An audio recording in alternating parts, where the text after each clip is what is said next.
चलिए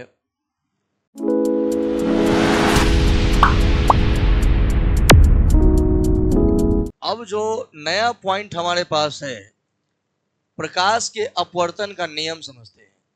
देखो, प्रकाश के अपवर्तन का नियम एक जो है बहुत जेन्युइन है, और जो दूसरा है वह स्नेल का नियम है। और स्नेल का नियम थोड़ा सा बारीकी से इसमें समझना होगा। यह 10 की अपेक्षा जो है ये थोड़ा सा भास्ट जरूर है ना, स्नेल का नियम। खैर, यहाँ मैं पहले आपको समझा दूं स्नेल का नियम क्या होता है। स्नेल का नियम एक फिगर के द्वारा समझते हैं। यह जो है अंतरापृष्ठ है। अंतरापृष्ठ का मतलब दो माध्यमों को जो बांटती है। यह माध्यम एक है, यह माध्यम एक है, और यह माध्यम दो है। इसका अपवर्तनांक जो है वह मान लेते हैं कितना है, μ1 है। और इसका अपवर्तनांक अगर कहें, इसका अगर हम अपवर्तनांक कहें तो यह कितना है, μ2 है। ठीक है, एक प्रकाशीय किरण आई, यह विलंब है और इस तरफ मुड़ गई। यह कोण को बोलते हैं आई और इसको बोलते हैं आर। जानते हैं, यह जो किरण आ रही है यह अभिलंब के साथ बना रही है आपतन कोण आई, और यह किरण यहां से जो जा रही है ये अपवर्तन कोण बना रही है। तो अपवर्तन कोण कितना है, आर। तो फर्स्ट ऑफ ऑल हमें यह समझना है कि पहला जो है इनका नियम, आपतित किरण, अपवर्तित किरण और आपतन बिंदु पर डाला गया अभिलंब तीनों एक ही समतल में होता है। क्या नियम है उनका? उनका नियम है कि आपतित किरण माने यह जो किरण जा रही है, कौन किरण है, आपतित। माने जो किरण आ रही है, जो सतह पर पड़ रही है, उस किरण का नाम क्या है, आपतित किरण। ये सतह है और इस पर जो किरण पड़ रही है उसका नाम है आपतित किरण। तो ये आपतित किरण, और यह जो जा रही है किरण, इसका नाम क्या है भाई, इसका नाम है अपवर्तित किरण। क्या नाम है? तथा यह जो है आपतन बिंदु है, तो आपतन बिंदु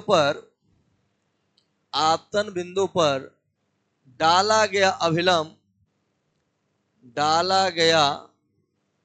अभिलंब तीनों एक ही समतल में, एक ही तल में होते हैं, या समतल में होते हैं।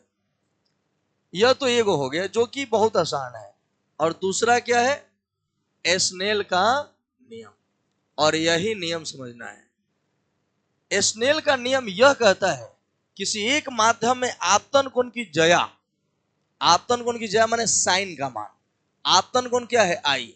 करे किसी एक माध्यम में आपतन कोण की जया और दूसरे माध्यम में अपवर्तन कोण की जया का अनुपात एक नियतांक होता है, और यह नियतांक का मान उस माध्यम के अपेक्षित अपवर्तनांक के बराबर होता है जिस माध्यम में प्रकाश का अपवर्तन होता है।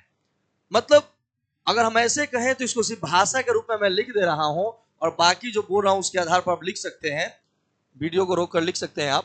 माने इसमें जो है कह रहे कि किसी एक माध्यम में आपतन कोण की जया, आपतन कोण क्या है भाई, आई है, और जया मतलब साइन, तो साइन आई हो गया ना, साइन आई। और कह रहे कि दूसरे माध्यम में अपवर्तन कोण की जया, हो गया जया, अपवर्तन कोण कितना है, आर। तो अपवर्तन कोण की जया कह रहे क्या, अनुपात एक नियतांक होता है। क्या होता है, एक नियतांक होता है, और इस नियतांक का मान उस माध्यम के अपेक्षिक अपवर्तनांक के बराबर होता है जिस माध्यम में प्रकाश का अपवर्तन होता है। तो कौना माध्यम में हो रहा है, दूसरा माध्यम है ना। मुड़ने का घटना किसमें हो रहा है, दूसरे माध्यम में। तो दूसरा माध्यम का अपेक्षिक अपवर्तनांक लिखना होगा तो μ21 ना लिखेंगे। μ21 मतलब एक के सापेक्ष दूसरा का अपवर्तनांक। और फिर आप एक बात जानते होंगे, और इसको लिख सकते हैं μ2 बटा μ1। अब कैंचिया गुना कर दे क्या, तो μ1 साइन आई बराबर μ2 साइन आर।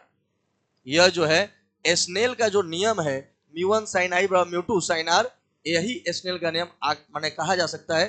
एक तो आप यह जेन्युइन जानते हैं साइन आई बटा साइन आर बराबर म्यू, और यह जान लीजिए स्नेल का नियम को लिख सकते हैं μ1 साइन आई बराबर μ2 साइन आर।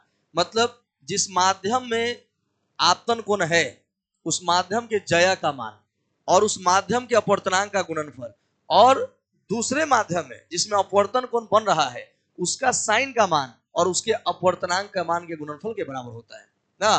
तो यह जो है आपका μ1 sin i बराबर μ2 sin r, ये स्नेल का नियम ही कहलाएगा। तो अपने स्नेल के नियम में आप परिभाषा कह सकते हैं कि किसी एक माध्यम में आपतन कोण की जया, जो आप लिखते हैं किसी एक माध्यम में आपतन कोण की जया और दूसरे माध्यम में अपवर्तन कोण, यार क्या है अपवर्तन कोण, दूसरे माध्यम में अपवर्तन कोण की जया का अनुपात, अनुपात माने बटा एक नियतांक होता है, एक वह मान होता है जो उस माध्यम के अपेक्षिक अपवर्तनांक के बराबर होता है जिस माध्यम में उस प्रकाश का अपवर्तन होता है। तो माध्यम कौना में अपवर्तन हो रहा है, दो में ना, तो इसको लिख सकते हैं μ21 मतलब एक के सापेक्ष दूसरा का अपवर्तनांक, और इसको μ21 का मतलब जानते हैं μ2 बटा μ1, कैंचिया गुणा करेंगे तो μ1 sin i और μ2 sin r, और यह स्नेल का नियम ये भी कहा जा सकता है। ठीक है, तो यह क्या था, यह था प्रकाश के अपवर्तन का नियम जो आपने दोनों लिखा। अब आप हेडिंग बनाइए।